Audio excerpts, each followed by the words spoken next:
Buenas noches tengan todos ustedes. Vamos a empezar esta nueva edición de Diálogos Tributarios. Estamos en el número 42 y como siempre es un enorme placer poder tener estas reuniones semanales durante todo este tiempo de la pandemia. Esta idea o este programa nació como una idea muy bonita, porque lo que queríamos siempre, lo que siempre hemos querido es hablarle a las personas sobre los grandes temas de la tributación internacional para que les den una ruta, un panorama de hacia dónde vamos y qué podemos hacer en medio de eso. El programa empezó como una idea más peruana, pero la mira mucha gente en distintas partes de América Latina e incluso de Europa. Y yo quiero agradecer por eso a todos los que nos miran en directo, pero especialmente a los que lo miran en diferido. La gente lo mira sobre todo los sábados y domingos y les quiero agradecer muchísimo por el apoyo en estos 42 números ya. Y bueno, adelante a tratar de cuidarnos frente a la pandemia y de tratar de esperar a ver cómo se solucionan las cosas y de tener fe de que al final los seres humanos vamos a prevalecer y esperemos que hayamos aprendido la lección en algún sentido y para hacer las cosas de mejor manera en el futuro. Quiero agradecer, como lo hago siempre, porque creo que en la vida siempre debemos reconocer a las personas o las instituciones que logran ayudar a avanzar. En este caso quiero agradecer, como siempre, al Colegio de Contadores Públicos de la Libertad, a su decano Rubén Saavedra, por su apoyo completo a este proyecto, especialmente para encargarse de los asuntos de orden, de aquellas cosas que yo fundamentalmente conozco muy poco, que es que la transmisión esté asegurada, que las cosas se hagan dentro del plano de lo razonable y con la técnica suficiente. Por otro lado, también quiero agradecer al GIRIT, al Grupo de Investigación en Derecho Internacional Tributario, que es un equipo fantástico de investigadores, abogados, profesores y alumnos de la Pontificia Universidad Católica del Perú, que semana a semana acompañan este proceso y que además han empezado a desarrollar institucionalmente la investigación en materia de tributación internacional. Dicho esto, entonces les presento este número. Hoy vamos a hablar de la armonización tributaria en la comunidad andina. Ya hemos conversado de eso hace un tiempo atrás, pero nos parece importante volver sobre el tema para tener una perspectiva diferente en algún sentido, complementaria. Si recuerdan ustedes, en algún número anterior tuvimos a un profesor ecuatoriano, a Pablo Villegas, un querido y amigo entrañable. Y hoy vamos a tener a otro queridísimo amigo y entrañable de entrañables, diría yo, que es Pablo Ordóñez. Pablo Ordóñez es un abogado muy exitoso en Bolivia, ha trabajado y estudiado en España como yo, ha participado de una visión global del derecho tributario internacional. Hemos compartido varios foros en los Estados Unidos, en Europa, para discutir de los temas de la tributación internacional desde la perspectiva andina y siempre se ha especializado, aunque él dice que no, en una revisión de la perspectiva comunitaria y de armonización de la CAN. Recuerdo vivamente un trabajo suyo de hace un tiempo que yo tuve que presentar al final porque él no pudo llegar a un evento, tuve que actuar en su nombre en un evento internacional, así que leí con especial cuidado el trabajo que él había hecho. Pareció una cosa extraordinaria, no había visto ese enfoque antes en la comunidad andina, un trabajo que tenía que ver con inversiones y derecho tributario y seguridad jurídica. Y bueno, a partir de ahí conservamos una amistad enorme, no nos podemos ver mucho ahora por la pandemia, él no puede venirse por aquí, ni yo tampoco ir por allá, pero ya lo haremos. Es uno de mis más queridos amigos y entrañables. Me gusta que estés aquí, Pablo, bienvenido. Esta es tu casa, tú lo sabes muy bien. Y sobre todo me encanta esa visión que tienes sobre el mundo andino y su relación con el ámbito global. Tus saludos iniciales, por favor, querido amigo. Oye, gracias, Lucho, gracias por estas hermosas palabras de bienvenida, te agradezco mucho. Obviamente también agradezco al GIDIT, a GIDIT y al Colegio de Contadores de la República por esta edición. Yo te he dicho que Diálogos Tributarios creo que se ha convertido en una enciclopedia del derecho tributario. Yo creo que llegará el momento en el que va a haber que compilar esto en una especie de biblioteca súper importante Y bueno, de alguna forma esto me trae a la cabeza, vengo estudiando desde hace algún tiempo a Vargas Llosa, te lo he comentado, motivo por el cual además tengo una especial aflicción en estas épocas a Lima y a Perú. Y claro, uno de los grandes temores de Vargas Llosa es precisamente que las imágenes y las pantallas le ganen a los libros, ¿no? Y de alguna forma creo que en esa pulseta, pues diálogos tributarios está demostrando que de alguna forma el video y la pantalla y las imágenes pues le están ganando un poco la pulseta a los libros. Y son los tiempos que corren. Y bueno, yo los felicito porque llegar a los 42 programas pues es un esfuerzo importante en el que se está consiguiendo difundir conceptos que en algún momento creo que eran muy abstractos, muy académicos, y hoy por hoy están llegando a tierra, ¿no? A base. Así que gracias nuevamente por la invitación. Vengo aquí encantado de la vida a ver si puedo compartir con algunos conceptos muy humildes sobre mi visión del mundo andino y de la comunidad andina. Estaba pensando en el mundo andino en primer lugar y recordé que pronto hay una fiesta en Bolivia muy importante, ¿no? La fiesta del Equeco. Y tú me decías, en fin, en la conversación que tuvimos para preparar o concertar esta reunión, me decías que tú encontrabas algo en esa visión o en ese personaje del Equeco y que tenía que ver con el impuesto a las fortunas. A mí me quedé muy intrigado y entonces quería empezar por ahí. ¿Qué tiene que ver, iba a decir diablos, porque acá usamos la palabra diablos, pero ¿qué tiene que ver el equeco boliviano, el concepto de equeco, además que también es peruano, porque ya está aquí muy metido, con el impuesto a las fortunas? Por favor, explícanos, Pablo, ¿en qué estás? ¿Qué es esto? Mira, el equeco en realidad ya pasó la fiesta de las alacitas. La 21 de enero, creo, ¿no? 21 de enero, efectivamente.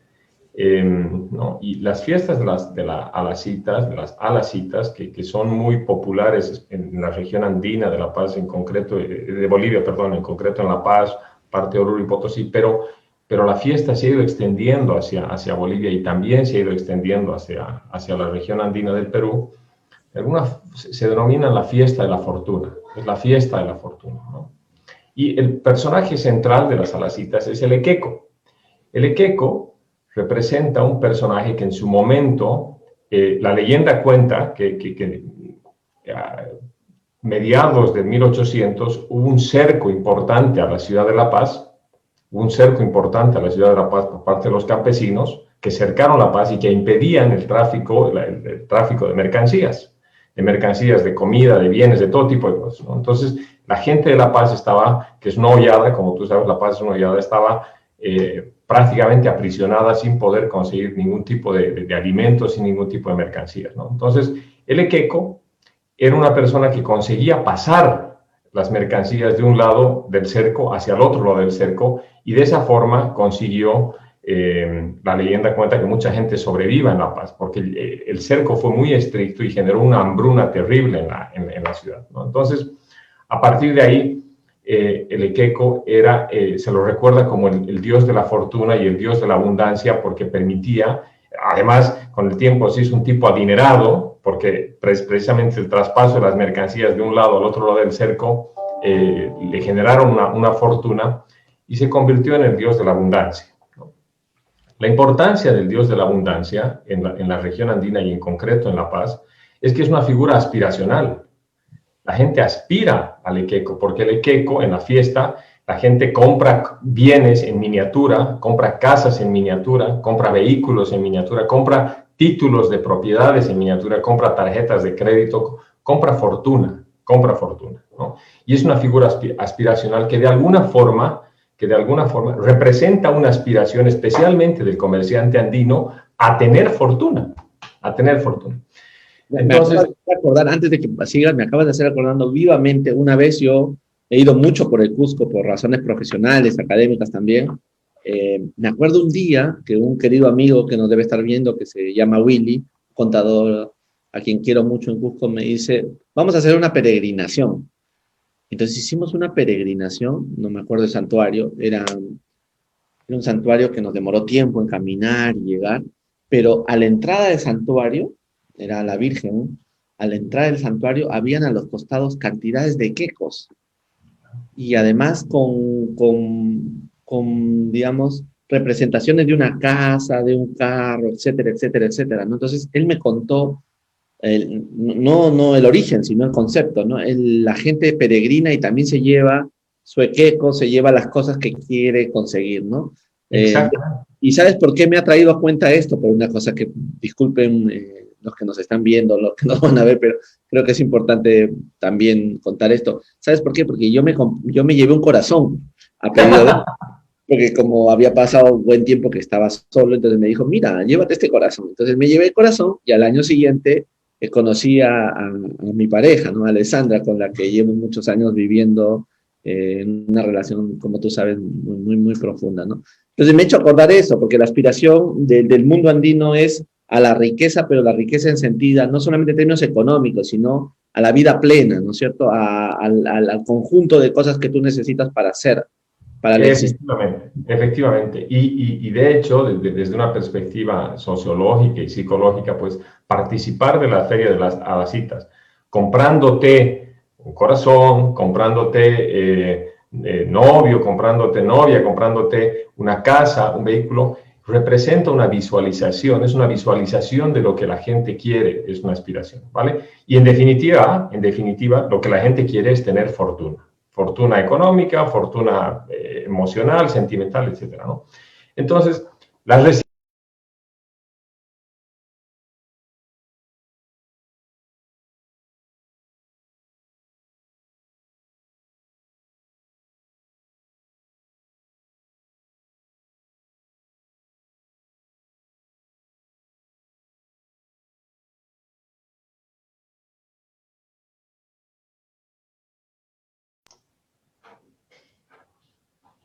¿Aló? Creo que me fui yo, Pablo, de la Ahora reunión. sí. Ahora sí. Fui No, yo, no sé. Ahora sí. Pero ahora sí. Pablo. Sí. Estoy de vuelta. A-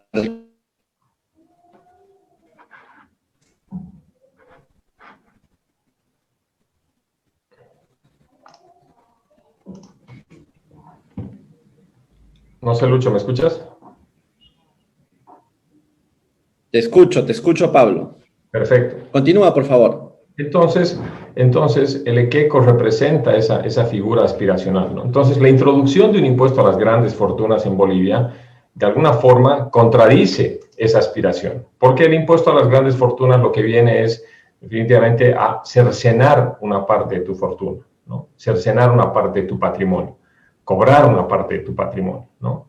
Entonces yo tengo sendas preocupaciones de que esa figura aspiracional que representa tener fortuna y más fortuna, en realidad esté contrapuesta con una figura tributaria como el impuesto a las grandes fortunas, que de alguna forma contradice esa figura aspiracional, ¿no?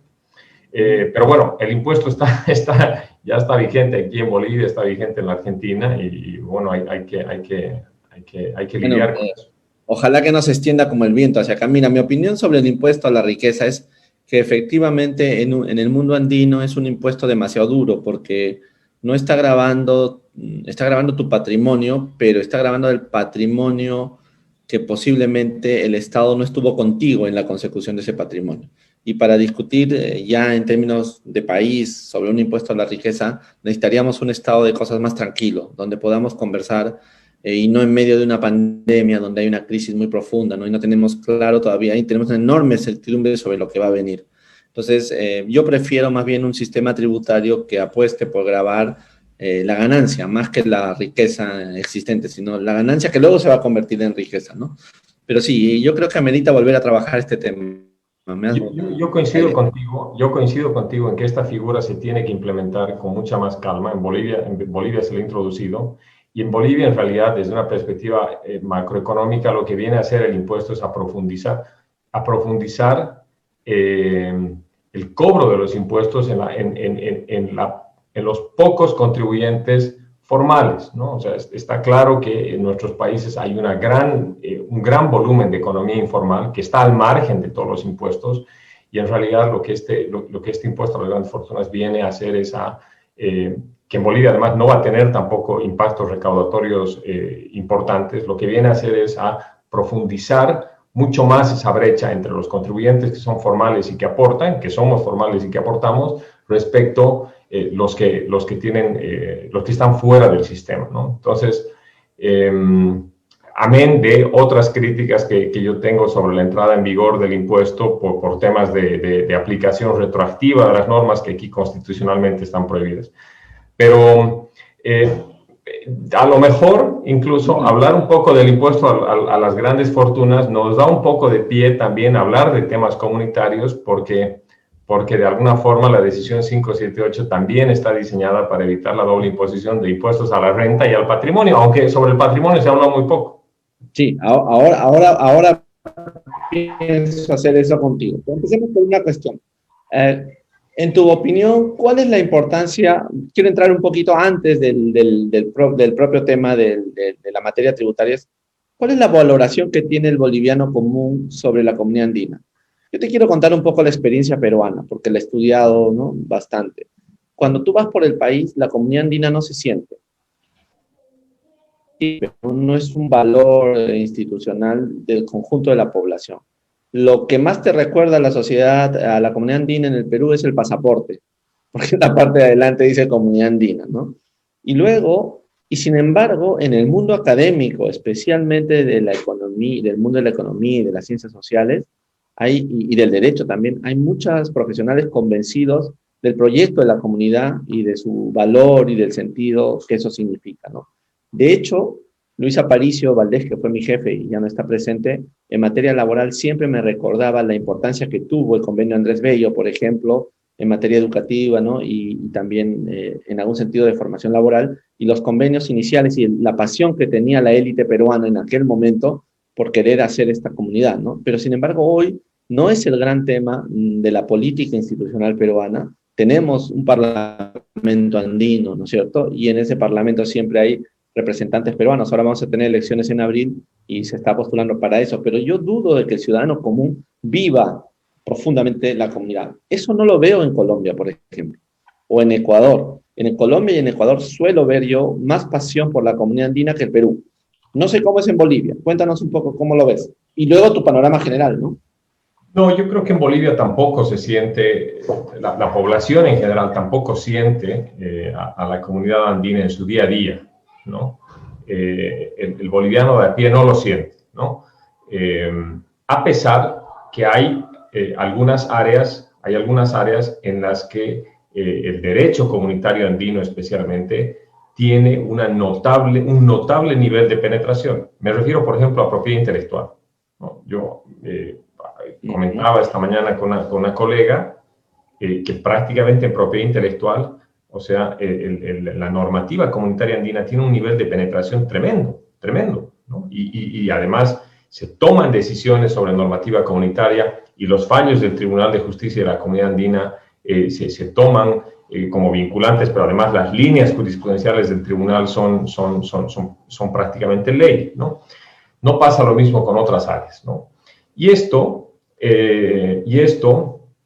creo que es importante porque a pesar de que el boliviano de a pie no siente las ventajas y las virtudes de formar parte de un bloque comunitario como el que tenemos, la realidad es que Bolivia aprovecha muchísimo a la comunidad andina.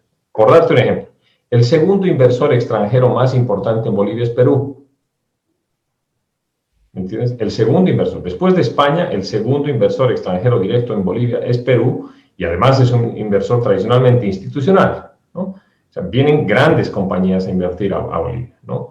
Y no es además una inversión golondrina, es una inversión estable y permanente. El otro día revisaba algunos números, pero entre el tercer y el cuarto destino de las exportaciones de Bolivia son la comunidad andina.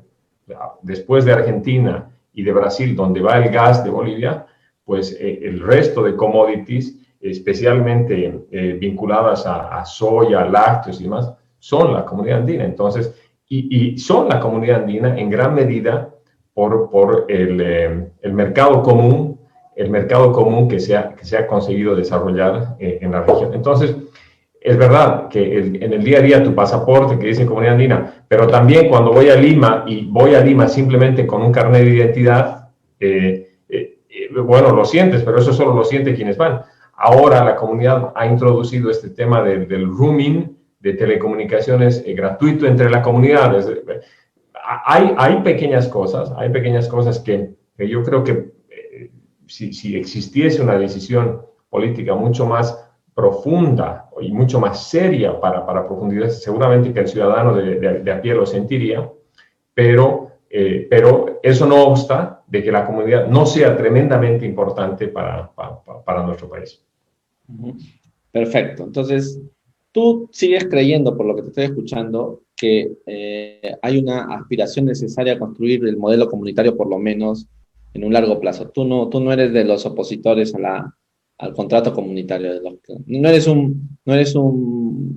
¿cómo sería? Un boliviano que cree que la comunidad está de más, porque ya empieza a haber mucha reacción contra la comunidad en muchas partes de la comunidad misma. Lo que pasa es que como tú, yo he tenido, digamos, la oportunidad de vivir 10 años en Europa, y en Europa he tenido la oportunidad de gozar de las ventajas y de las libertades de vivir en un bloque comunitario, ¿no? Y precisamente es mi experiencia europea la que me lleva a pensar que las potencialidades y las oportunidades de la comunidad andina son incluso mucho mayores que las de la propia comunidad europea. Hay gente que dice que el segundo bloque de integración más importante a nivel global es definitivamente la comunidad andina. Hay cerca de 800 decisiones, hay cerca de 800 normas a nivel comunitario que están vigentes. Pero tú ponte a pensar en lo siguiente, ¿qué es lo que yo pienso, ¿no? Mira, Europa, distintos idiomas, distintas culturas, en algunos casos distintas religiones, han conseguido conformar un bloque comunitario. En la comunidad andina, primero tenemos un vínculo histórico común. O sea, nadie puede negar nuestro vínculo histórico, la colonia, Bolívar, la libertad, nadie puede negar eso. Mismo idioma. Es verdad que entre Ecuador, Perú y parte a lo mejor de Colombia y Bolivia se habla quechua, entre Perú y Bolivia también se habla aymara y seguramente hay otros idiomas más, pero en general nuestra lengua común es el castellano. Religión, ¿no? Fundamentalmente, esencialmente católica, pero además un vínculo muy potente, que es la cordillera. La cordillera es una especie de cordón umbilical muy potente, con una capacidad de atracción de energías tremendo para quienes creen en las energías, que nos une, que definitivamente nos une. Entonces, creo que incluso las condiciones para que el bloque comunitario andino sea un verdadero bloque potente y de referencia a nivel global están dadas. El problema es que en mi lectura, las corrientes políticas, a veces bipolares en nuestra región, han impedido que definitivamente exista un momento en el que confluyan posiciones ideológicas de nuestros gobernantes que tiren para el mismo carro, ¿no? Y bueno, esa es lamentablemente nuestra situación, aunque yo creo que en el fondo los 4 países, y también creo que Chile y en gran medida y Venezuela, sienten la comunidad como una realidad, ¿no? Yo te digo, me ha tocado ir mucho a Ecuador. Y Quito parece otro vecindario de La Paz, o La Paz parece otro vecindario de Quito. Y Santa Cruz, las similitudes entre Santa Cruz culturales, demográficas y Guayaquil son lo propio. Las pequeñas ciudades del occidente boliviano con las pequeñas ciudades de la sierra peruana son idénticas, Básicamente lo único que nos divide es una línea artificial, porque en realidad hay un cúmulo de elementos culturales que no pasa lo mismo en Europa. No hay esos niveles de identidad. Entonces creo que las condiciones son propicias, pero las diferencias ideológicas de nuestros gobernantes, que vienen ya de muchos años, han impedido que la comunidad tenga niveles de penetración, tenga niveles de avance y de progreso en términos de implementabilidad normativa y exigibilidad en la implementación de las normas mucho mayores, ¿no? De acuerdo, comparto tu tesis. Yo creo que es más lo que nos une que lo que nos separa. Y lo que nos falta es un vigor de una clase política que entienda que esas diferencias son mínimas y lo que nos suma nos puede hacer más grandes en el mundo, ¿no? Y tienes razón, vivir la experiencia de la Comunidad Europea siempre es muy alentador para entender que sí se puede. Si otros que tienen más diferencias lo han podido, ¿por qué nosotros no? Muy bien, vamos entonces al tema de las decisiones. No todo el público que nos mira es especialista o está metido en el tema. Entonces yo quería hacerte dos preguntas y un comentario. La primera pregunta tiene que ver con esto. Está claro que el derecho comunitario es un derecho distinto al derecho internacional y al derecho interno. O sea, es otra matriz, digamos, tiene sus propias reglas, tiene su propia estructura. El derecho comunitario, decía yo en un artículo hace un tiempo, tiene su fuerza de atracción está dado en el sentido de la integración, ¿no? El principio comunitario es todo aquello que aporte a la integración es bienvenido.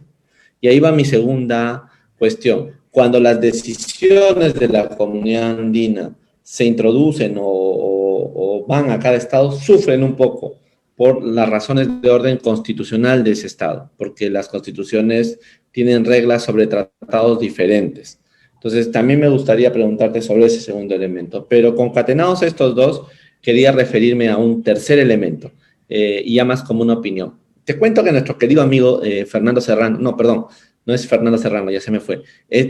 ¿Te acuerdas tú? Bueno, no sé si es amigo tuyo, pero el profesor de Cádiz, Adolfo Martín Jiménez, que es un gran amigo mío, un día me escribió y me dijo lo siguiente: estoy haciendo una investigación, creo que la presentó, no sé si en la OSD, en alguna organización, o a los profesores europeos o algo así. Necesito saber cuál ha sido la influencia del Tribunal Europeo en la doctrina del Tribunal Andino de Justicia. Entonces yo hice un análisis de esa cuestión y llegué a la conclusión de que el Tribunal Andino había extrapolado, traído los grandes conceptos sobre el método de interpretación de las decisiones en la comunidad andina. Y lo había plasmado en materia tributaria y en materia, como tú bien has dicho, de derechos de propiedad intelectual. Entonces, la tercera pregunta que me viene aquí es: ¿tú sientes que el derecho comunitario europeo y el derecho comunitario andino tienen la misma lógica o hay alguna diferencia que hayas notado? No, bueno, mira, aquí hay muchos temas que se han resuelto, ¿vale? Hace algunos años incluso hubo un fallo de un tribunal administrativo tributario que cuestionaba la vigencia de la decisión 578 en el entendido que la decisión 578 no había sido aprobada a través de ley, no había pasado por la Asamblea Legislativa para ser aprobada y no tenía una vigencia de ley, ¿no? Obviamente ese fallo fue expedido en total desconocimiento de los conceptos mismos del derecho comunitario. Afortunadamente, para quienes militamos, digamos, en el bando comunitarista, la última reforma constitucional en Bolivia incluyó al derecho comunitario en el bloque de constitucionalidad.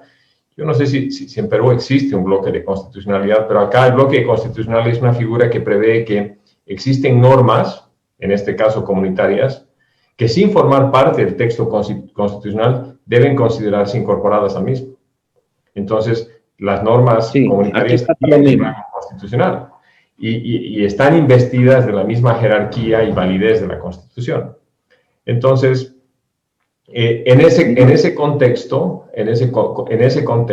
la vigencia de la normativa comunitaria a partir del nuevo texto constitucional, pues adquiere una connotación completamente distinta. Ahora, eso en lo que respecta a la normativa como tal. Otra cosa es que el ciudadano de a pie, nosotros los abogados y los operadores del sistema jurídico, judicial y tributario, echemos mano de eso, ¿no? O sea, hablando un poco del Tribunal de Justicia de la Comunidad Andina, para nadie es un secreto que la mayor cantidad de fallos, por ejemplo, en materia tributaria, vienen de Colombia. ¿Por qué? Porque me imagino que en Colombia, me imagino que los colombianos son el equivalente a los holandeses en Europa. Exactamente, me ganaste la palabra, te iba a decir. Los verdaderos promotores de la vigencia, los verdaderos promotores de la vigencia del derecho comunitario andino, ¿no? De hecho, el otro día revisando cosas sobre el tema de impuesto a las grandes fortunas, existe un fallo sobre impuesto al patrimonio de Colombia con Perú, cabalmente, ¿no? Entonces,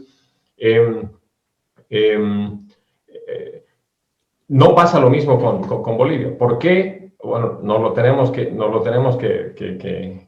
hacer ver, como dicen en España, ¿no? A pesar de que encima nosotros acá somos sede de la universidad andina, ¿no? Entonces, a lo mejor tenemos que repensar si es que en la estructura de la currícula de las carreras de Derecho estamos siendo lo suficientemente inteligentes como para incluir materias como las de derecho comunitario con el objetivo de promover y de que los ciudadanos de a pie, que es lo que decíamos al principio, puedan aprovechar estas ventajas. En relación a los fallos del tribunal, yo coincido contigo. Yo creo que el tribunal bebe un poco de las experiencias de su par, que es el Tribunal de Justicia de la Comunidad Europea, y bebiendo de esas experiencias de alguna forma las toma como referentes. Y me parece plenamente válido, porque definitivamente las experiencias muestran que los fallos del Tribunal de Justicia de la Comunidad Europea lo que han hecho es corregir, mantener las 4 libertades fundamentales europeas: libertad de capital, movimiento de personas, movimiento de capitales. Ahora no me acuerdo cuáles son las otras 2 más, pero definitivamente afincadas en esas 4 libertades son fallos que lo que han conseguido es profundizar más aún la Unión. Y en ese sentido creo que el Tribunal de Justicia toma un muy buen referente. Perfecto, buenísimo. No tengo nada que objetarte. Además, te ha salido genial lo de los holandeses. Ya vamos a ver la reacción de nuestros amigos holandeses cuando escuchen esto. Bueno, volviendo al tema. Entonces, veamos cuál es la visión de la comunidad andina en materia tributaria. Hasta donde mi perspectiva da, hay como 3 horizontes. La unión aduanera, que ya está completada prácticamente, ¿no? Una unión aduanera institucional. Segundo, una armonización del IVA y de los impuestos al consumo con las decisiones 579 y 600, y luego la decisión 578 en materia del impuesto a la renta y el impuesto al patrimonio. O sea, lo que queremos es que para que haya fluidez en las relaciones dentro de la comunidad, podamos tener una armonización en algún sentido de la aduana. Necesitamos un acercamiento, ¿no?, sobre ciertos valores en nuestros impuestos al consumo y claramente evitar que los impuestos a la renta y al patrimonio de nuestros países afecten las inversiones entre residentes de ambos países. Eso es exactamente, esa es la visión, en eso está conformado el bloque tributario de la propuesta comunitaria. Correcto. Pero yo creo que a diferencia, mientras estaba en Europa, me había tocado la oportunidad de leer algunos comentarios sobre el proceso de integración de la comunidad andina y sus diferencias con el proceso de integración de la comunidad europea. Y hay por ahí alguna crítica que dice, lo que pasa es que los andinos hicieron las cosas al revés. En vez de empezar con la consolidación de un mercado, empezaron con decisiones, por ejemplo, sobre impuestos a la renta y le achacan posiblemente a eso la falta de profundización de la normativa comunitaria. Pero yo creo que los procesos históricos bajo los cuales se han desarrollado los 2 bloques son completamente distintos. La Unión Europea parte, en realidad, del famoso acuerdo de comercialización del acero y el carbón, ¿no? ¿Por qué? Porque estaban en un proceso de reconstrucción en Europa en la que los mercados tenían que reconstruirse, ¿no? Nuestro proceso integrador es completamente distinto. No parte de esa premisa, ¿no? Nuestro proceso de integración no parte de la premisa de una guerra en la que hay que construir un mercado común. No, nuestro proceso de integración parte de la idea de algunos países que primero ven que no pueden, que formar parte de un acuerdo de libre comercio, que era el ALAL, que no les resultaba, no les convenía, y en ese sentido prefieren hacer un bloque de integración común más pequeño, más reducido, pero además surge con un fuerte componente emotivo, romántico y emocional de unir a los hijos a los hijos de Simón Bolívar, a las naciones hijas de Simón Bolívar. Entonces, el proceso histórico es completamente distinto, ¿no? Es completamente distinto. Y por eso entiendo, y esta es mi interpretación, que una de las primeras decisiones es la decisión 40. ¿Por qué? Porque entiendo que cuando se plantea la decisión 40, precisamente lo que se estaba procurando es generar que los capitales fluyan entre la región, y que no exista barreras al flujo de capitales entre la región. Por eso el proceso es al inverso del proceso europeo, porque en Europa empiezan más bien con temas de aduanas, con temas de comercio y con temas de IVA, ¿no? Entonces, yo creo que nuestros procesos históricos han sido completamente distintos, ¿no? Por ahí igual hay un estudio que dice, no, lo que pasa es que cuando plantearon la decisión 40, el flujo de capitales, las inversiones extranjeras directas entre el bloque comunitario eran de apenas el 3%, mientras que en Europa, cuando empezó todo esto, era del 50%. Bueno, es que precisamente porque no había un flujo de capitales entre los países de la región, era necesario establecer mecanismos que no pongan barreras al flujo. Y mira, yo creo que después de algunos años, con imperfecciones como todo proceso humano, creo que de alguna forma se han cubierto esos objetivos, porque por algún motivo Perú es el segundo inversor extranjero directo en Bolivia. De acuerdo, correctamente con lo que dices. Yo creo que habría que ver cuál es el nivel de inversión de Bolivia en el Perú. Pero yo veo mucho que durante los últimos gobiernos bolivianos, por alguna razón que yo no sé, bueno, sí sé, pero no la quiero decir, los capitales bolivianos han venido hacia el Perú mucho, ¿no es cierto? Yo he tenido muchas personas que he conocido en Lima y en Arequipa, inversionistas bolivianos viviendo en el Perú invirtiendo, ¿no? Pero creo que son movimientos de capital más que inversiones desde Bolivia, ¿no? Porque en muchos casos mueven todo el negocio hacia el Perú y pasaba eso en Ecuador hacia el Perú también. Pero quería notar algo que tú has dicho. Aquí, a diferencia de la Unión Europea, efectivamente empezamos por el impuesto a las ganancias, ¿no? Entonces se planteó, como tú bien has dicho, una decisión 40, que luego ha sido sustituida por la decisión 578. Querían empezar por la decisión 40.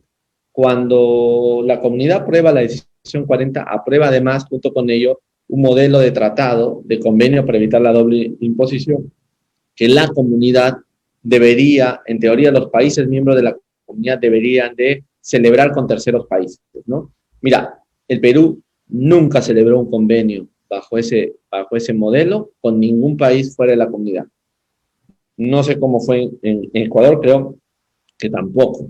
Bolivia sí, me acuerdo del convenio con Argentina, y no sé si hubo el convenio con Chile, pero los argentinos tenían el mismo modelo con Brasil y con Chile. O sea, curiosamente, el modelo comunitario andino para evitar la doble imposición se extendió al sur, entre el sur, y no dentro de la comunidad andina. Entonces, quería preguntarte en qué consistía ese modelo, cuál es su raigambre fundamental y cuál es su diferencia con los modelos de la OECD y el modelo de la ONU, por favor, querido amigo.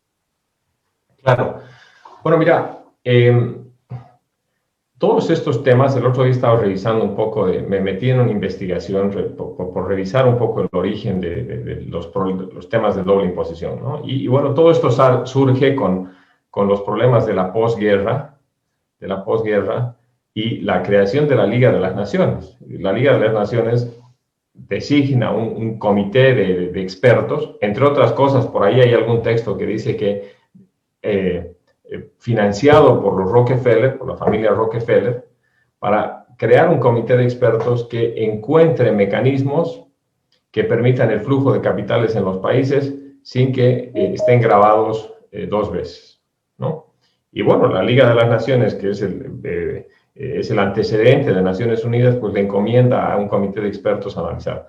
Grata fue mi sorpresa cuando uno de los miembros de este comité de expertos resultó siendo un boliviano. Encontré ahí que un boliviano participó en el comité de los 10 expertos que prácticamente montaron los primeros antecedentes de lo que fue el modelo de convenio, más adelante el modelo de convenio de la ONU. Entonces, básicamente hoy por hoy lo que tiene son dos modelos de convenios para evitar la doble imposición, ONU y OCDE, que tienen como base, como elemento esencial base, un mecanismo para evitar la doble imposición, que es poner preeminentemente la tributación en el país de la residencia. En términos de las discusiones de antaño, de la década de los 60 y 70, podríamos decir que esos dos modelos de convenio lo que hacen es resolver los problemas de doble imposición, reposando la tributación en el país de la residencia. De alguna forma, beneficiando el flujo de los países exportadores de capitales. De alguna forma, como respuesta a esos dos modelos de convenio, surge el modelo de convenio de la Comunidad Andina. Y el modelo de convenio de la Decisión 40 básicamente lo que propone es resolver los problemas de doble imposición, asentando la tributación solamente en el país de la fuente.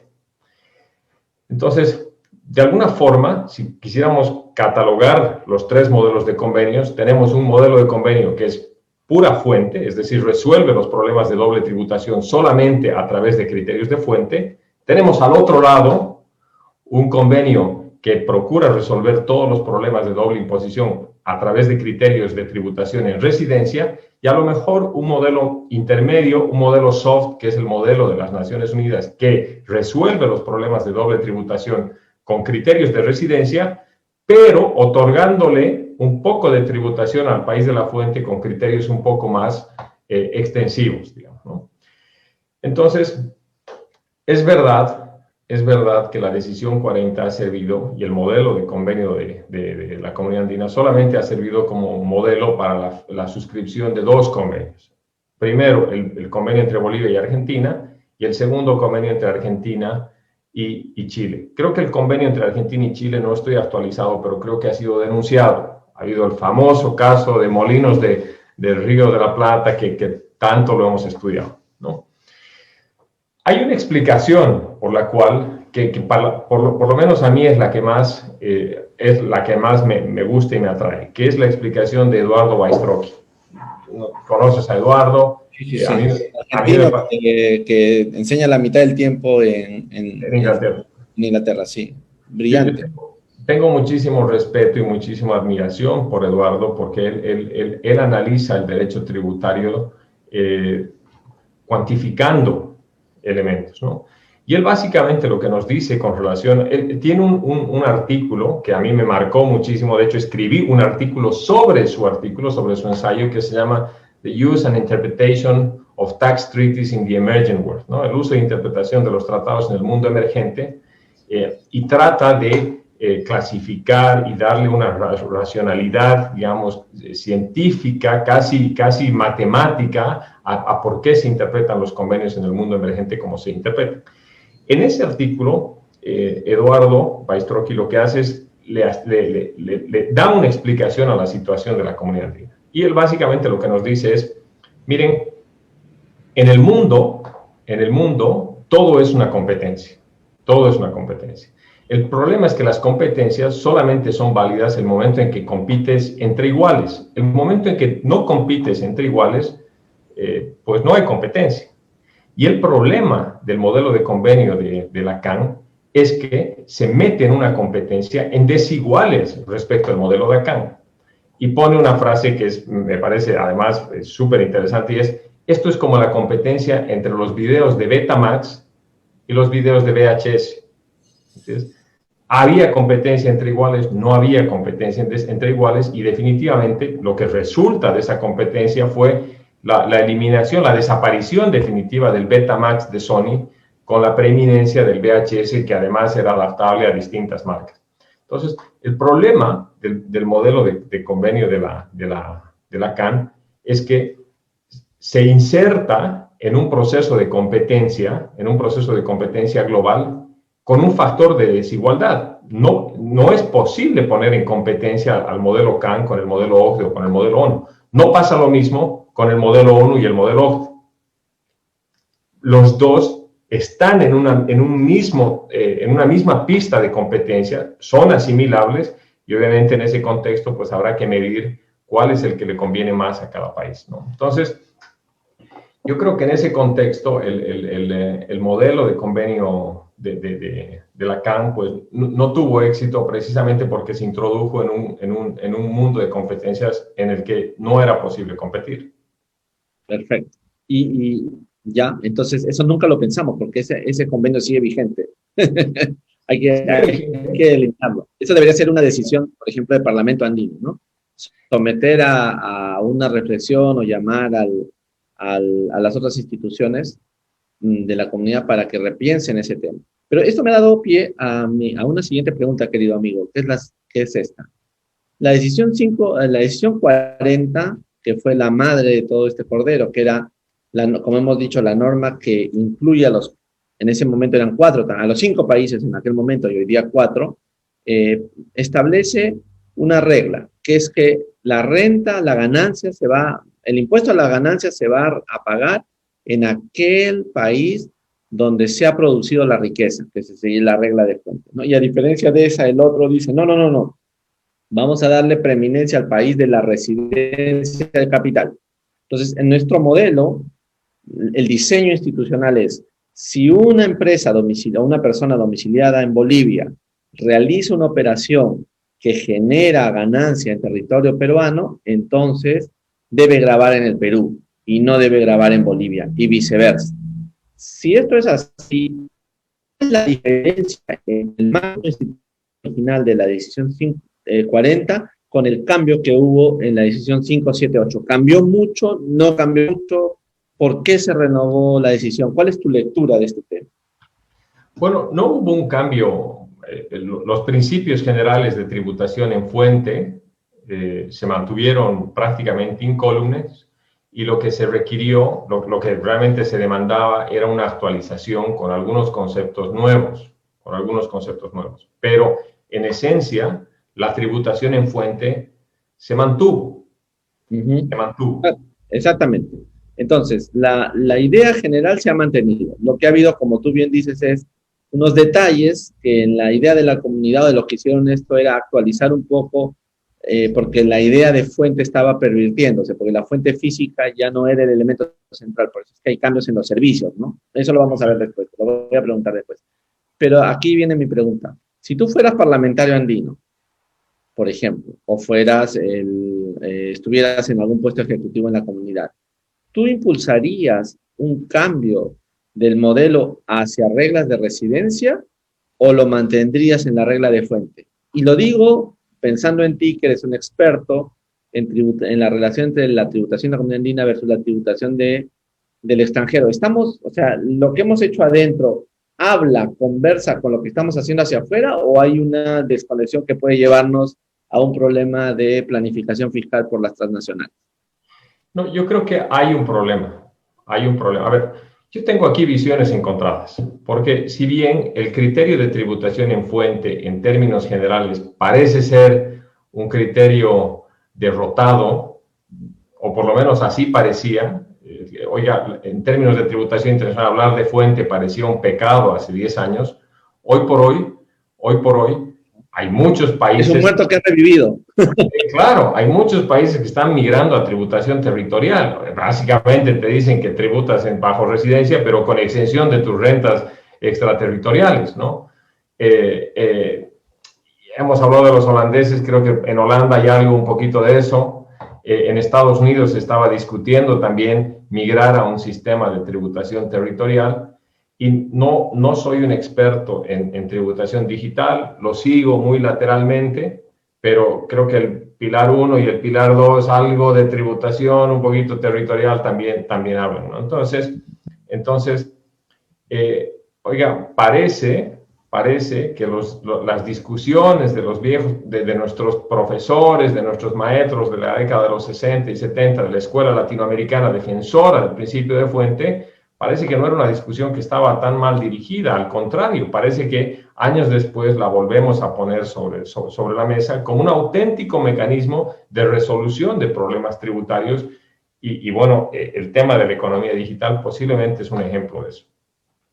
Entonces, si bien tengo ese criterio, también te digo que la normativa, como bien te decía, la normativa comunitaria para mí tiene que cumplir un objetivo central. Y el objetivo central es la integración comunitaria. Y en ese sentido, creo que la decisión 578 ha dejado de cumplir ese objetivo. Yo he hecho un experimento un poco inspirado en algunos trabajos de Fernando Serrano, pero también un poco inspirado en el enfoque de Eduardo Baistrocchi. Hice recién un experimento que lo puse en un paper que compartiré con ustedes, en el que testeo un régimen que se aplica aquí en Bolivia, que se llama el régimen, nosotros lo hemos denominado el régimen del dividendo presunto. ¿En qué consiste el régimen del dividendo presunto? Es básicamente el branch profit tax. Es decir, una sucursal de una empresa extranjera, al final del ejercicio, tiene que pagar un withholding tax, una retención del 12.5, con independencia de que remita o no a su casa matriz. Tiene que pagar el 12.5. Aquí es 5%. 5%. ¿Va? En España le llaman gravamen complementario, en Estados Unidos el branch profit tax, aquí nosotros lo hemos bautizado con el dividendo presunto. ¿Por qué se pone el dividendo presunto? Pues básicamente para equiparar la tributación de las sucursales con la tributación de las filiales. Bueno, si tú aplicas la retención en Bolivia es del 12.5 en términos generales. Si tú aplicas el régimen del dividendo presunto a la sucursal de una empresa peruana, la sucursal de la empresa peruana terminará tributando por el 12.5 en Bolivia. Pero si tú aplicas, ¿por qué? Por el criterio de fuente. Por el criterio de fuente. Claro. Pero si tú aplicas el dividendo presunto a la sucursal de una empresa española, como consecuencia del convenio para evitar la doble imposición y la aplicación del artículo 7, pero además el hecho de que el convenio entre Bolivia y España no tiene una reserva para el branch profit tax, al final la sucursal de la empresa española terminará sin tributar por ese 12.5. En consecuencia, pone, tal cual está el convenio, pone en situación de desventaja a las sucursales de empresas comunitarias y en este caso de empresas peruanas. Y esto definitivamente introduce un elemento de desventaja, respecto a otro tipo de jugadores que no sean comunitarios, extracomunitarios, pero que tengan convenio. Entonces, nosotros hemos hecho este experimento en el estudio precisamente para demostrar que tal cual está la decisión 578, que la queremos, que tiene ese componente a veces emocional y de derecho comunitario, no está cumpliendo el objetivo de integración. Y en ese contexto posiblemente es momento de empezar a pasar revista y revisar si es que, además de evitar la doble imposición, está cumpliendo el objetivo teleológico de la normativa comunitaria, que es conseguir la integración. Perfecto, buenísimo. Sí, estamos originando problemas internos en la comunidad. Empecemos entonces a analizar la decisión 578, si te parece. ¿Cuál es para ti el problema más complicado en la decisión 578? ¿Podríamos hablar de la asistencia técnica, el servicio técnico, o el de las sucursales? ¿Cuál es para ti el más complicado? Bueno, mira, hay que tener en cuenta que Bolivia es de los únicos países que tiene un régimen de tributación territorial, fuente. No, ese es un primer aspecto. Entonces, el hecho de tener un sistema tributario sobre fuente,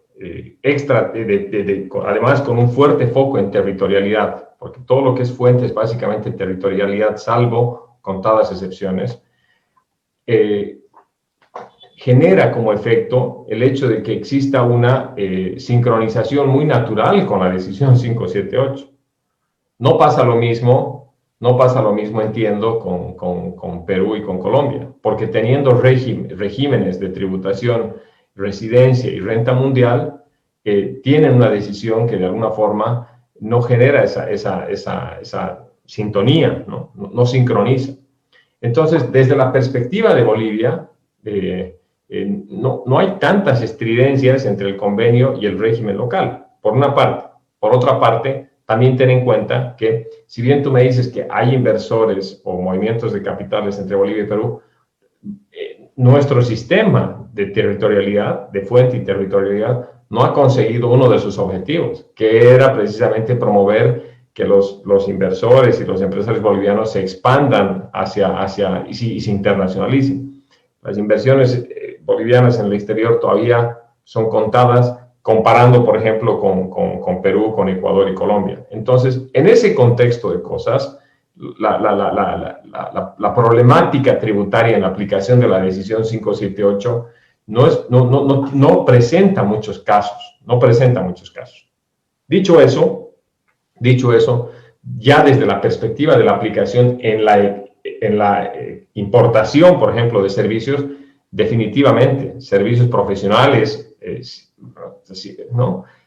Beneficios de empresas y regalías, pues obviamente siempre generan algunas discusiones en relación a la correcta subsunción y calificación de las rentas. Yo pienso que la redacción del artículo 14 es un problema, porque debe ser uno de los artículos más pésimos. Yo sería el que lo cambiaría. Mira, lo tengo acá a la vista, ¿no? Dice algo así como: las rentas obtenidas por empresas de servicios profesionales, técnicos, de asistencia técnica y consultoría serán gravables solo en el país miembro en cuyo territorio se produzca el beneficio de tales servicios. Salvo prueba en contrario, se presume que el lugar donde se produce el beneficio es aquel al que se impute y registre correspondiente gasto. Pero yo aquí encuentro tres problemas. Dice, las rentas obtenidas por esas empresas. O sea, no son las rentas de asistencia técnica, sino son las rentas obtenidas por empresas dedicadas a servicios profesionales, técnicos y asistencia técnica. O sea, la regla no es para la actividad, es para la empresa cuyo objeto social es la actividad. Con lo cual lo vuelves un trompo.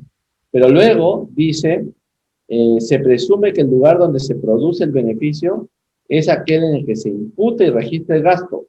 O sea, hay una presunción, no te dicen si es juris tantum, jure y el jure, pero, o sea, ¿y quién debe ser aquel que se le imputa el gasto? ¿Es el gasto para producir el servicio o es el servicio como gasto? Pues esa fue la gran discusión, ¿no? Los colombianos tenían ese problema, que decían, cuando hay que interpretar el artículo 14, no se trata del lugar donde se impute el gasto del servicio, sino donde se impute el gasto que da origen al servicio.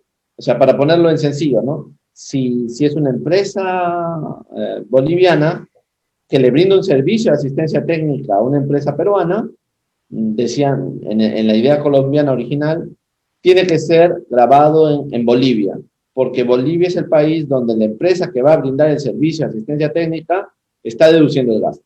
Y por otro lado, el Perú decía, no. Es el Perú, porque a lo que se refiere esto es al lugar donde se va a deducir el gasto de servicio de asistencia técnica, ¿no? Entonces, estamos en ese problema por la redacción del artículo. ¿Tú cómo lo ves? ¿Concuerdas? No, sin duda que el tema de la imputación del gasto es controversial. Ahora bien, la interpretación que yo tradicionalmente le he venido dando a este tema de se registra el correspondiente gasto es cabalmente en el destino del servicio. ¿Por qué en el destino del servicio? Porque en el destino del servicio está la fuente pagadora, está la fuente generadora de rentas, ¿no? Claro, podemos discutir cuál es la fuente generadora de rentas. ¿Es la del destino del servicio, es decir, donde llega el servicio y se paga por el servicio, o la fuente generadora es en realidad donde se presta el servicio? Pero en general, si bien esto no es IVA, no es origen y destino, es renta, la interpretación tradicional que yo por lo menos le he dado es que es donde se imputa el gasto por ese servicio. Es decir, si me prestan un servicio por servicios profesionales desde Perú hacia Bolivia, como es en Bolivia donde voy a registrar el gasto por ese servicio, pues será en Bolivia donde es el país de la fuente, ¿no? En Bolivia será el país de la fuente y por tanto en Bolivia habrá que practicar la retención. Uh-huh. Mira, yo tengo esta es una pregunta casi de laboratorio. A ver. Porque tiene que ver con alguna discusión que hemos tenido en una sesión de Guidit hace unos años atrás, y la tenía recordada, el equipo me la ha recordado. Mira, el artículo 2 de definiciones generales dice, ¿no? Para los efectos de la decisión, y a menos que el texto se indique otra cosa, una persona física será considerada domiciliada en el país miembro en que tenga su residencia habitual. Entonces, uno va al Perú, y en el Perú no existe en el materia del impuesto a la renta la palabra residencia habitual, porque el régimen de domiciliados en el Perú es un régimen objetivo para las personas naturales, ¿no? Número de días que estás en el país. Y para las personas jurídicas también es objetivo. Si tú sacaste tu personería en el Perú o fuera del Perú.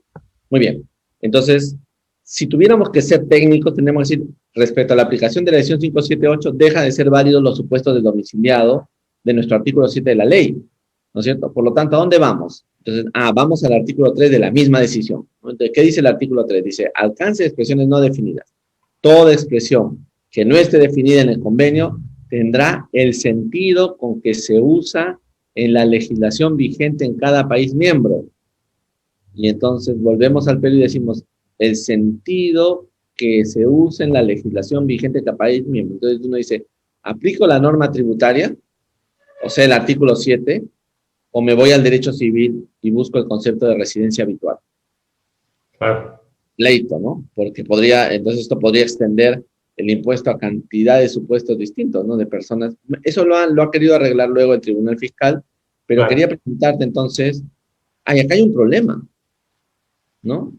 Hay un problema. Voy a ponerte este ejemplo. Un español, piensa en un español, ¿ya? Que permanece en el Perú más de 6 meses, cuya familia reside en España, ¿ok? Pero está más de 6 meses en el Perú. No tiene residencia acá, simplemente está actuando, ¿no? Pero parece residente habitual. Muy bien. Tendría el derecho al régimen comunitario para evitar la doble imposición y a su vez mantendría su residencia en España. Entonces, ante este supuesto, ¿qué debería entenderse? Tendríamos que ir al artículo 20, que es la cláusula de cerrojo, no sé. O sea, ¿qué opinas tú sobre esta cuestión? ¿Pasa en Bolivia también o no? Yo creo que en menor medida, por lo que te comentaba, ¿no? Porque no hay tantas experiencias de exportaciones, digamos, de capitales que den pie, digamos, a esta situación. Pero definitivamente, o sea, por lo menos en el plano teórico, hay múltiples documentos que hacen referencia a estos problemas de falta de armonía.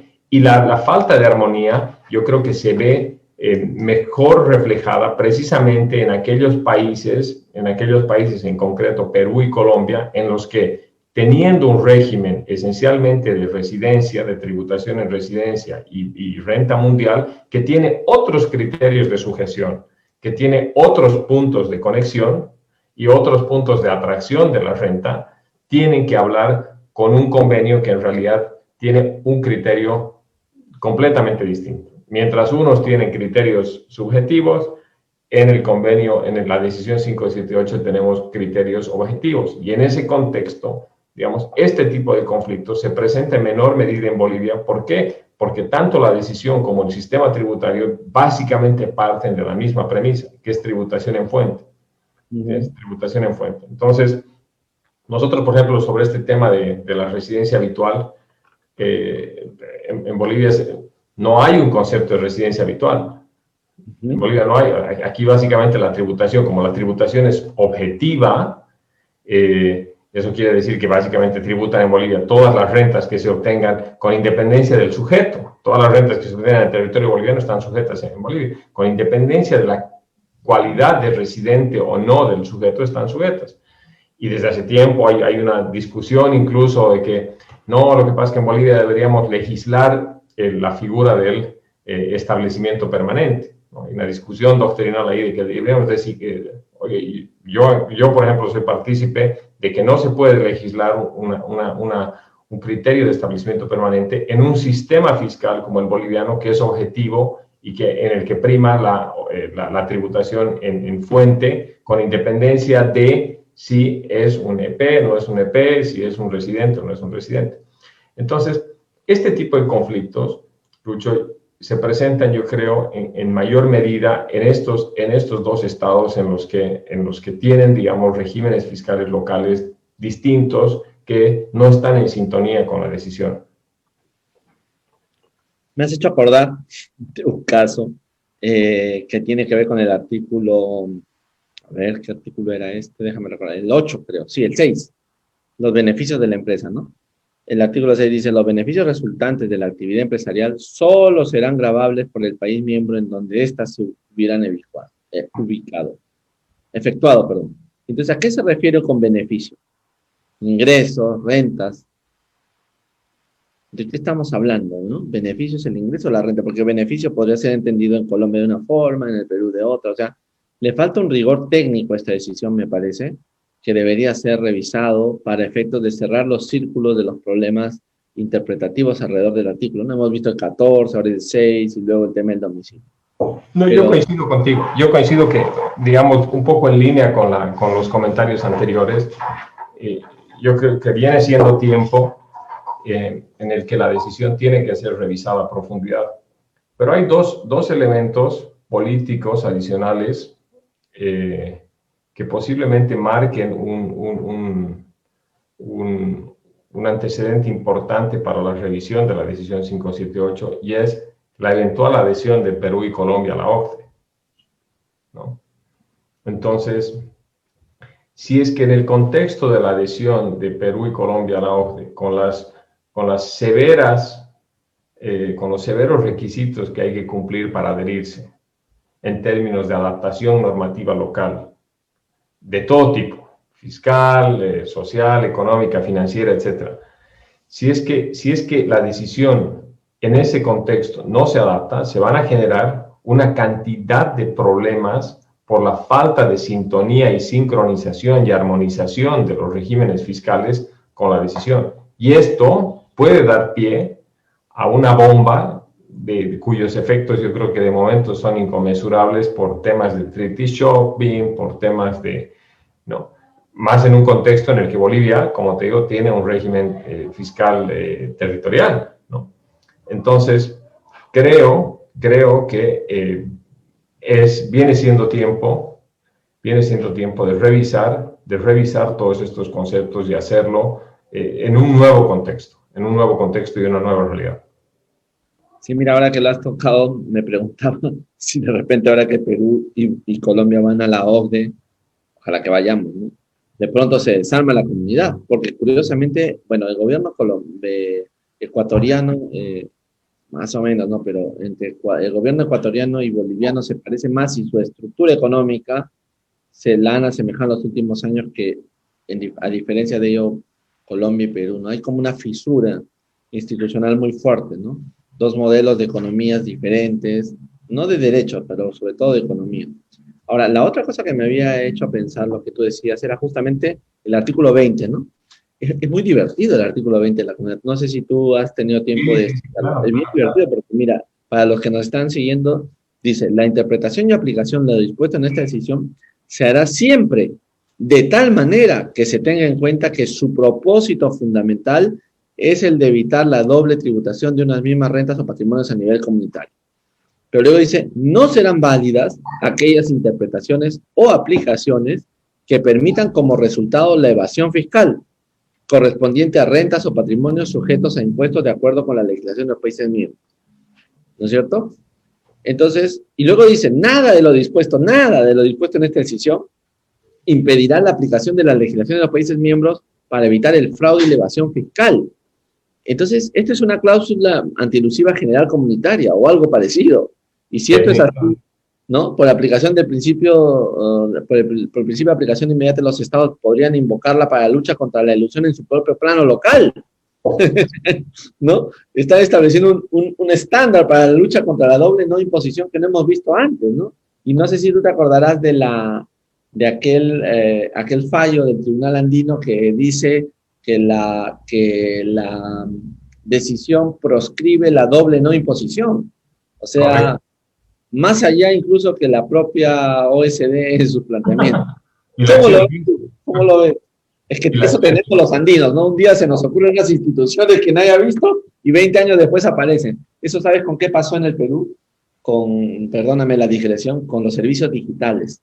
Nosotros claro. tuvimos una regla de servicios digitales que tú conoces bien, que apareció antes de BEPS. Y hoy día todo el mundo se sorprende, pero ¿cómo tenían ese antes de BEPS? Bueno, así son las cosas, ¿no? Bueno, pero ¿qué piensas de este artículo 20? No, y yo creo que esta es una de las innovaciones de la decisión 578 que no estaba en la decisión 40, ¿no? Entonces, lógicamente, yo creo que el artículo 20 surge como la constatación de esta falta de sintonía en los sistemas fiscales, porque ya Colombia, para entonces Colombia, entiendo, posiblemente Venezuela y Perú ya habían adoptado un régimen fiscal distinto del de fuente, no tanto así Ecuador y Perú, Ecuador y Bolivia. Entonces surge, yo entiendo que este artículo como una constatación de esa falta de sintonía en los sistemas fiscales que podía dar pie a planificaciones fiscales, no diríamos agresivas en términos OCDE, pero sí planificaciones fiscales posiblemente evasivas o fraudulentas, ¿no? Entonces, es en ese contexto que entiendo surge el artículo 20 con el objetivo de establecer una cláusula de cierre que impida que el convenio pueda ser interpretado de forma que deje alguna renta libre de tributación, ¿no? Definitivamente, precisamente por todos los conceptos que tú mencionas, la redacción es mejorable, es mejorable, pero creo que el sentido de establecer una cláusula antielusiva general para evitar de que la decisión termine siendo el instrumento de la evasión y el fraude en la comunidad, de alguna forma sirve. No tenemos experiencias locales en Bolivia sobre la aplicación de esta cláusula como un mecanismo para gravar una renta o dejar de gravar una renta, ¿no? Lamentablemente no tenemos experiencias, salvo, entiendo, esta que tú comentas del Tribunal de Justicia. Pero visto esto desde una perspectiva mucho más macro, yo creo que definitivamente hay una oportunidad aquí, hay una oportunidad para mejorar posiblemente esta decisión.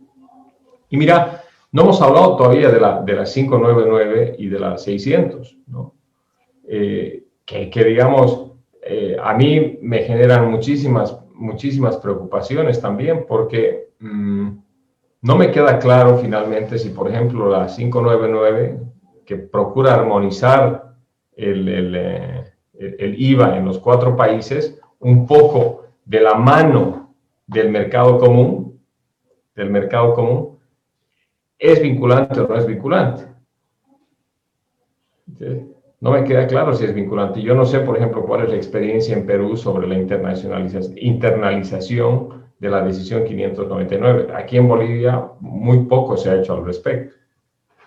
Sí, acá tampoco. Ha habido unas quejas de algunas empresas por la falta de armonización, porque la edición 599 y 600 te dan principios, ¿no? Y te dan plazos.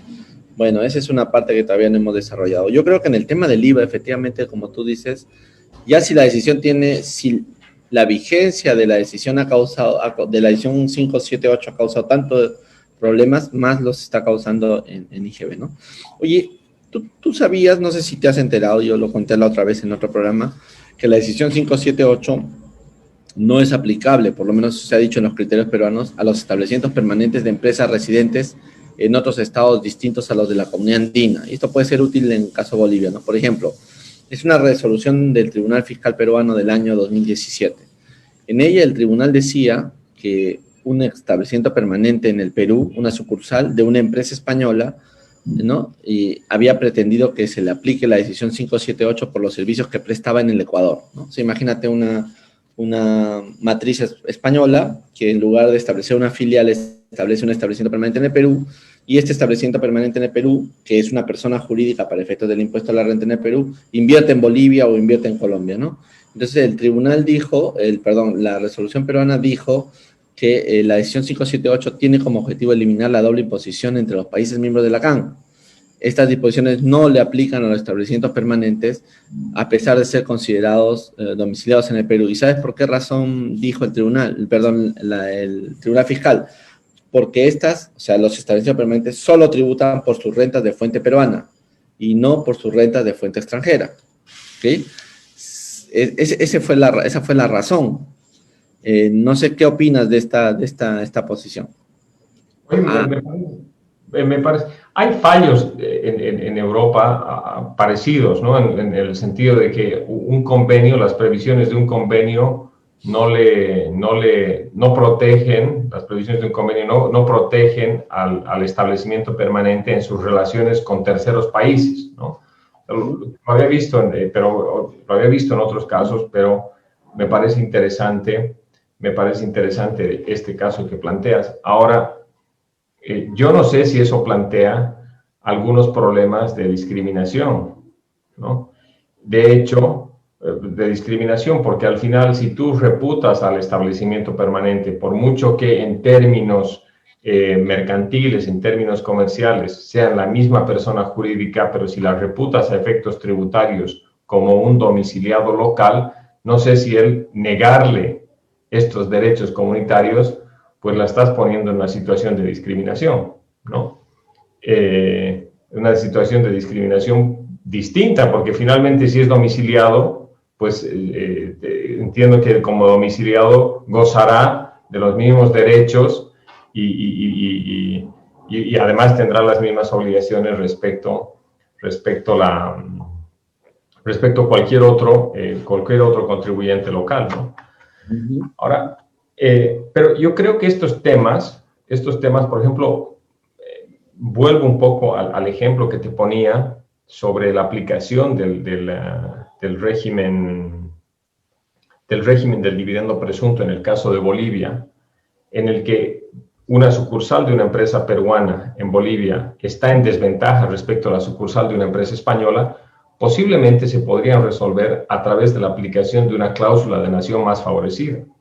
Entonces, ¿cuál sería el sentido de la aplicación de una cláusula de nación más favorecida? Pues básicamente que la normativa comunitaria nunca esté a rezago respecto a la aplicación de otros convenios que pudieran firmar los países miembros de la comunidad con terceros. ¿Esto qué quiere decir? ¿Qué tal si el día de mañana Perú firma un convenio creo que recién firmaron uno con Japón, en el que le ponen un withholding tax a los beneficios empresariales del 5% o un régimen mucho más favorable, que la normativa comunitaria no esté a rezago y que en aplicación de una cláusula de nación más favorecida pueda siempre gozar al menos esos beneficios, ¿no? Entonces, pero insisto, ¿no? O sea, seguramente que estamos en un contexto en el que definitivamente hay que revisar la decisión 578 por todos estos motivos, ¿no? Te quería hacer una pregunta a propósito de lo que contabas, un poco para entender y hacer comparativa. Imagínate una empresa española, una persona jurídica española haciendo una actividad directamente en Bolivia y una persona jurídica peruana haciendo una actividad en Bolivia. En teoría, en Bolivia va a pagar el impuesto a la renta porque está realizando la operación en territorio boliviano. Cuando el peruano, la sociedad peruana, expatría el dinero al Perú como utilidad, ¿esa utilidad va a pagar impuestos en Bolivia o no va a pagar? Va a pagar en ambos. Va a pagar el 12.5 al que te refieres. En el Perú no va a pagar porque ya se pagó en la fuente. En virtud del sistema. ¿Y cómo es con el convenio con España? ¿Tampoco va a pagar en España? Bueno, en el convenio con España, lo que pagará es un dividendo del 12%, una retención al dividendo del 10%, es decir, más baja que el 12.5%. Entonces, quiere decir que un banco peruano, vamos a usar otra empresa, una empresa de comercio peruana que invierte en Bolivia va a pagar 12.5, mientras que una empresa española que invierte en Bolivia va a pagar 10.5. 10. 10, ya. Okay. Ahí ya tenemos ya esos absurdos, porque eso quiere decir que estamos promoviendo una regla extracomunitaria más que la comunitaria. Pero vamos al segundo caso, que ya veo que es de escándalo. Imaginemos un establecimiento permanente, ¿ok? Un establecimiento permanente de una empresa española un establecimiento permanente peruano de una empresa española invirtiendo en Bolivia. A ellos no se les va a aplicar la decisión comunitaria. A ver. Estamos hablando de una empresa española con un establecimiento permanente en el Perú. En el Perú, prestando servicios a Bolivia. A Bolivia. Fíjate, mira la historia. El establecimiento permanente peruano va a grabar en Bolivia, pero no por razón de la decisión comunitaria, sino por el régimen boliviano. Se va a ir al 12.5, ¿cierto? ¿Correcto? Ya. Correcto. Pero en el Perú no va a pagar impuestos, porque los establecimientos permanentes graban en el Perú solo por sus rentas de fuente peruana, y esta es una renta de fuente boliviana. Por lo tanto, en el Perú paga cero. Y cuando el Perú vaya a España, en teoría tampoco paga, con lo cual, para efectos del establecimiento permanente peruano de una empresa española, esta regla no sirve respecto de Bolivia, porque se mantiene la misma injusticia si quieres. ¿No es cierto? Ya, perfecto. Eso es lo que quería confirmar. Ahora, vamos a una penúltima pregunta. Como siempre pasa con las reuniones que tenemos aquí, se va pasando el tiempo y tú ya no sabes cuánto tiempo estás. Y bueno, mira, no sé si tú conoces la sentencia Cartorama de la Corte Nacional de Justicia de Ecuador. ¿La has llegado a ver? ¿Nunca la has visto? No la he visto, pero cuéntamela, por favor. Estas son las cosas extraordinarias del equipo Guidi, ¿no? Que se encuentran así, sentencias, cosas raras que yo no la conocía, pero mira este caso, ¿eh? Es una empresa, la empresa Cartorama, en el cual, entre otros asuntos, se discutió la procedencia de un reparo de la Administración Tributaria Ecuatoriana a los precios de transferencia a las operaciones de compra de materia prima de Cartorama, su vinculada Universal Paper. Tú ya debes más o menos estar viéndote de cómo funciona eso, ¿no? En dicho caso, ¿qué pasaba? Respecto al ejercicio 2005, mucho atrás, la Corte admite la prevalencia del método de precio comparable no controlado, con comparables internos, sobre el método de margen transaccional de utilidad operacional, lo cual para la Corte estaría conforme con las normas internas ecuatorianas y con las guías de la OECD. Pero respecto al ejercicio 2006, la Corte acepta que es justificado cambiar el método de análisis al margen transaccional de unidad operacional, que le llaman allá ese método, ¿no? Ante la ausencia de información de comparables internos, y además descarta el uso de ajustes de comparabilidad por capacidad ociosa. ¿Ok? Entonces, fíjate que en este caso Cartorama es muy curioso porque lo que está diciendo es que no hay comparables locales, ¿no es cierto? Y estamos hablando de un caso que tiene vinculación con la comunidad andina. Entonces, yo quería preguntarte, ¿cómo vería el Tribunal Boliviano el uso de las guías de precio de transferencia en la aplicación de las normas? ¿En Bolivia pasaría esto? O sea, ¿podrías argumentar que las guías de precios de OECD no están conformes, mejor dicho, que la aplicación del derecho interno se basaría en las guías de la OECD antes que en otras reglas de otros países de la comunidad, por ejemplo, etcétera? ¿O no? No. ¿Cómo es en Bolivia? Cuéntame. No ha surgido todavía una discusión sobre el tema de la aplicación de las guías de precios de transferencia en Bolivia. Y los criterios interpretativos. Y los criterios interpretativos de la OCDE, no solo a efectos de precios de transferencia, sino también a efectos del convenio. A mí, de todas formas, a mí se me antoja pensar que los bolivianos seríamos o somos poco proclives a aceptar como soft law criterios y comentarios de un órgano del cual no somos parte. un poco, hay alguna línea ya doctrinal incluso en algunos países, no sé, creo que en Argentina, ¿no? En el que rechazan un poco a lo mejor incluso con un fallo, en el que se rechaza la vinculatoriedad del soft law, de las directrices en la interpretación, ¿no? Entonces, a mí se me antoja pensar que Bolivia posiblemente seguiría las mismas tendencias, teniendo en cuenta que además las directrices ni siquiera están en castellano, ¿no? O sea, hay unas traducciones no oficiales, que bueno, a mí me encantan y me parecen muy buenas, que hace el Instituto de Estudios Fiscales, porque de alguna forma trae y permite un mejor entendimiento, pero no son traducciones oficiales. Entonces se me antoja que las directrices de la OCDE definitivamente están lejos, ¿no? Están lejos, y no creo que los tribunales las puedan acoger positivamente, teniendo en cuenta que los tribunales de justicia en Bolivia son muy rigurosos en la aplicación de las fuentes tradicionales del derecho. Ponte a pensar que hay una línea ya, por ejemplo, aquí en Bolivia muy bien asentada, y que ni siquiera los fallos del Tribunal Supremo de Justicia tienen efecto vinculante sobre otros fallos, sino simplemente un efecto jurisprudencial general informador, porque los únicos fallos de tribunales que tienen efecto vinculante y erga omnes son los fallos del Tribunal Constitucional. Entonces, en ese contexto tan rígido de fuentes del derecho, pensar en que los tribunales acojan positivamente interpretaciones, criterios interpretativos de la OCDE, tanto en convenios como en guías de precios de transferencia, se me hace un poco lejano, ¿no?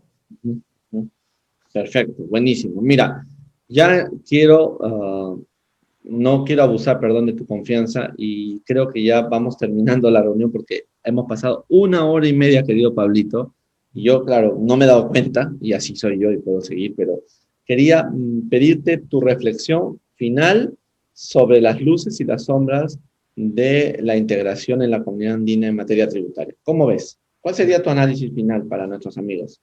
Bueno, yo creo que definitivamente la comunidad, primero es una realidad, pero también es una oportunidad, es una gran oportunidad, ¿no? Por una parte. Por otra parte, es derecho vivo, no es un derecho muerto, es un derecho vivo para quienes somos miembros y ciudadanos de la comunidad. Y es en ese contexto que mi invitación y mi llamamiento, digamos, es a la profundización de las instituciones, ¿no?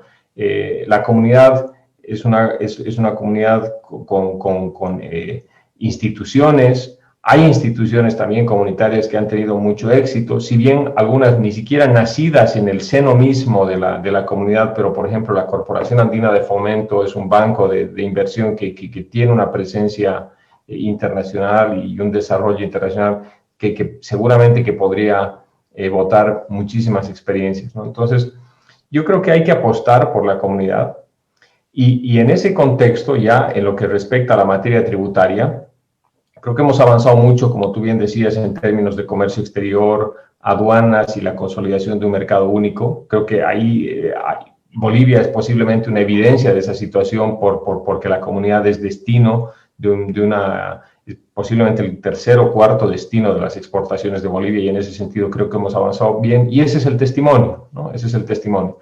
Tenemos que hacer todavía muchísimo en términos de tributación indirecta y en tributación en la renta. Creo que esta reunión ha servido para evidenciar que la decisión no solo que genera discrepancias, puede generar discrecionalidades, pero también incoherencias, sino que posiblemente ha dejado de cumplir el objetivo integrador que tiene toda la normativa comunitaria por detrás, ¿no? Habíamos visto que a lo mejor invertir desde otro país podría ser mucho más beneficioso que desde la propia comunidad. Entonces, creo que podemos entrar en un proceso en el que hay que revisar estas normas y definitivamente profundizar. La decisión 599 en Bolivia todavía no se aplica, sus mandatos todavía no se han aplicado en su integridad, y yo creo que tenemos ahí una gran oportunidad para hacerlo y definitivamente mejorar nuestras condiciones. Perfecto. Muchísimas gracias, querido Pablito. Ya sé que te has sentido feliz porque nosotros tenemos una química de amistad que se levanta apenas nos ponemos de acuerdo. Muchísimas gracias. Yo me he sentido muy feliz, aprecio muchísimo tus comentarios y tus ideas y me gustaría invitarte a otro programa hablar contigo sobre un tema que hace mucho que no hablamos que tú tienes muy claro, solo que habrá que pedirte un poco de que nos actualices. Esto es el Tribunal de Ciadi, ¿no? Y sus respuestas frente a cuestiones de inversión en América Latina. Tú manejas ese tema desde hace muchos años. Y nosotros tuvimos el caso de unos chinos aquí que han generado en su momento una discusión bien interesante. Creo que te voy a invitar en unos meses para conversar de eso, por favor, y de repente podemos estar encontrándonos ya en otras actividades. Muchísimas gracias, querido amigo. Como siempre, un placer. Enorme abrazo para ti. Cuídate mucho por lo de la pandemia. Y bueno, a ustedes, queridos amigos, también muchísimas gracias por estar con nosotros en esta noche y invitarles a nuestro siguiente programa. La siguiente semana vamos a tener un invitado italiano y vamos a hablar sobre algunos temas con el cambio de los conceptos en el derecho tributario a la luz de la globalización y qué es esto del poder tributario y hasta dónde llegan los derechos de las personas en el mundo del post-COVID y también en el mundo del post-COVID. Muchísimas gracias, buenas noches con todos, hasta la próxima. Chao, querido Pablo, que todo vaya muy bien.